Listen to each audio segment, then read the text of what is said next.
Hello everyone welcome to my new mini blog.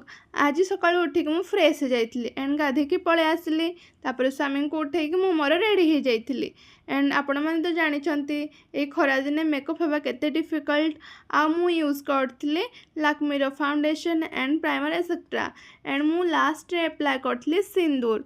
आपण माने तो जानि थिबे भलो भाबरे ए खरा दिने स्वेटिंग पई सिंदूर हालत कोन हुए एंड से ऑर्डर करी मीशो रू गोटे रोज लिक्विड सिंदूर। तो चलते तब अनबॉक्सिंग करवा तार कौन केमती आसूची। यही प्रोडक्ट को मु खोलिकी देखी सारापर मो रिएक्शन किसी एमती थिला जस्ट वाओ। मु एक्सपेक्ट का करनथली कि एते कम प्राइस रे एते सुंदर लिक्विड वाला सिंदूर आसीजिवो बोली बट एते सुंदर देखिकी मो दिल गार्डन गार्डन हो गला पूरा।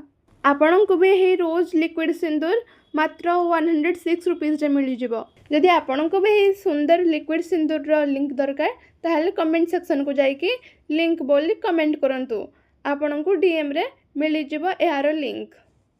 Thank you Meesho and thank you guys for watching this video.